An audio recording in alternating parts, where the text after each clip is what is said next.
Assalamualaikum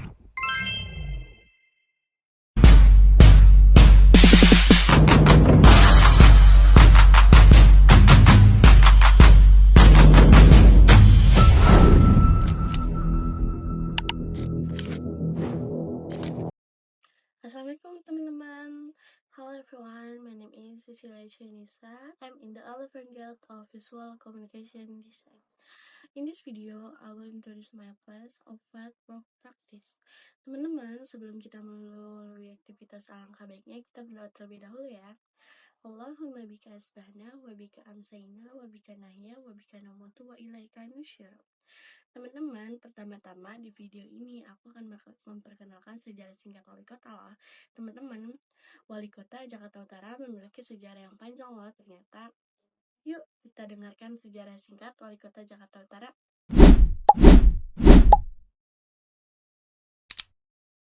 Teman-teman, Jakarta Utara adalah salah satu dari 5 kota administratif yang ada di Jakarta. Kota ini memiliki sejarah panjang yang dimulai dengan pembentukan Jakarta sebagai sebuah kota pada masa penjajahan Belanda. Sebelum menjadi salah satu kota administratif, wilayah Jakarta Utara adalah bagian dari Jakarta Raya yang terdiri dari beberapa wilayah dan dikenal sebagai bagian pesisir yang berkembang pesat. Terutama setelah pembangunan Pelabuhan Tanjung Priuk pada tahun 1883 dengan letaknya yang strategis di pesisir. Jakarta Utara menjadi salah satu area penting bagi ekonomi Jakarta.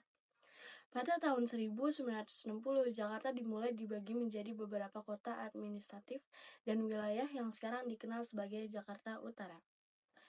Jakarta Utara dulunya termasuk dalam Jakarta Barat dan Jakarta Timur sebagai wilayah yang terus berkembang. Jakarta Utara akhirnya berdiri sebagai kota administratif yang terpisah pada 1999.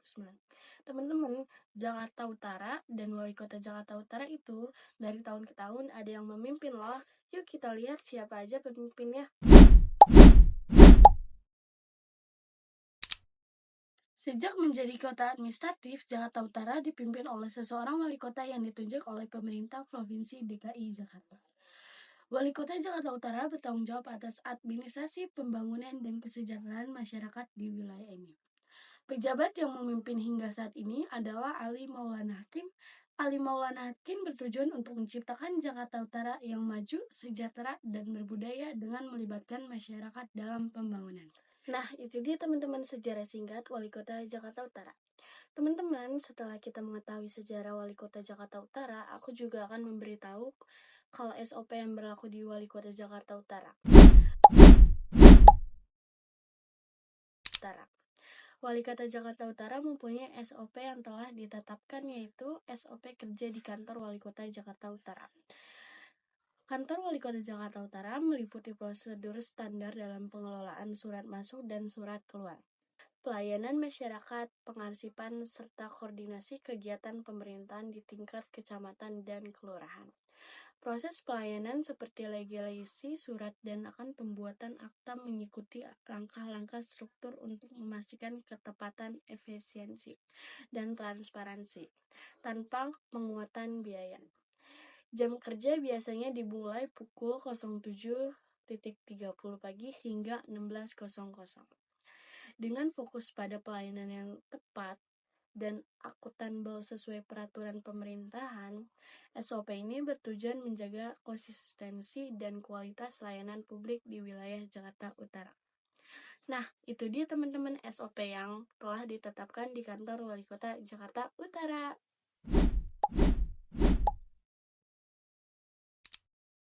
Nah, teman-teman, setelah kita mengetahui SOP yang berlaku di kantor Wali Kota Jakarta Utara, aku juga akan menjelaskan disposisi surat masuk di bagian Badan Kepegawaian dari tanggal 20 Januari hingga 20 Maret. Suban kepegawaian terbagi menjadi 4 subbagian. Yang pertama adalah bagian tata usaha. Selama 3 bulan terakhir, bagian tata usaha memiliki 32 surat masuk dan bidang yang ditindaklanjuti adalah undangan dan laporan masuk. Dan yang kedua adalah bagian jabatan dan kepangkatan.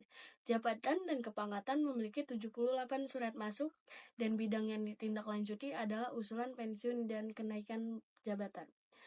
Yang ketiga adalah bagian kinerja dan penghargaan. Jumlah surat masuk di bagian ini berjumlah 55 dan bidang yang ditindaklanjuti adalah tunjangan keluarga dan perbaikan data. Dan yang terakhir adalah bagian pembinaan dan disiplin. Bagian pembinaan dan disiplin ada sebanyak 24 dan bidang yang ditindaklanjuti adalah perbaikan SPP. Sekian teman-teman penjelasan dari saya. Teman-teman, setelah kita mengetahui sejarah, SOP, dan surat masuk di Wali Kota Jakarta Utara, aku akan ajak kalian melihat pekerjaan dan fasilitas apa saja yang ada di Wali Kota loh. Yuk, kita lihat. Nah, teman-teman, kita sudah sampai di lobi Wali Kota Jakarta Utara. Di lobi Wali Kota Jakarta Utara menyediakan bangku untuk kita menunggu kendaraan. Lalu kita akan menaiki lift hingga ke lantai 10. Lantai 10 di mana saya melakukan praktik kerja lapangan, yaitu di bagian Badan Kepegawaian Daerah.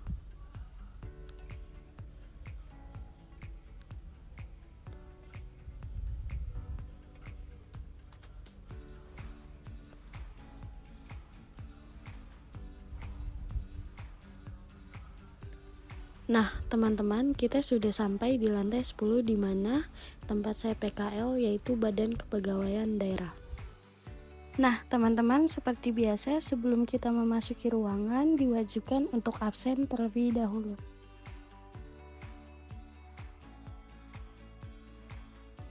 Nah, teman-teman, setelah melakukan absen dan segera masuk ruangan, jangan lupa untuk memberi salam dan menduduki tempat kita kerja.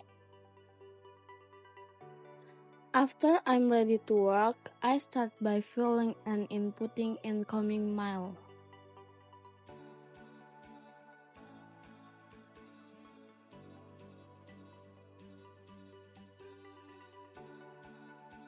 After finishing, I continue to make the opening speaker for the retirement event.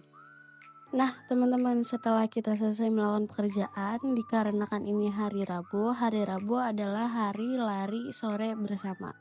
Aku akan ganti baju terlebih dahulu. Setelah kita selesai berganti pakaian, kita melakukan olahraga dengan pemanasan terlebih dahulu.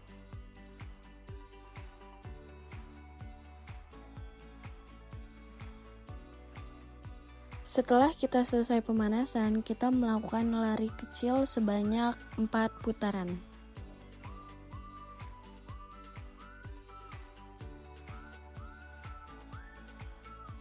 Teman-teman, setelah kita selesai berolahraga, aku akan memperkenalkan kalian Diva Bis yang ada di Wali Kota. Diva Bis ini terletak di area utara pintu barat lobi kantor Wali Kota Jakarta Utara. Kafe ini menyajikan minuman kopi dan non-kopi serta cemilan ringan yang dapat dinikmati sambil membaca buku dari koleksi yang tersedia secara gratis. Yang membedakan Diva Bis dari kafe lainnya adalah seluruh stafnya merupakan penyandang disabilitas seperti tunarungu dan tunadaksa yang telah menjalani proses barista profesional. Proses pemesanan dilakukan dengan menunjuk menu yang tertera atau menggunakan bahasa isyarat, menciptakan pengalaman unik dan interaktif bagi pengunjung.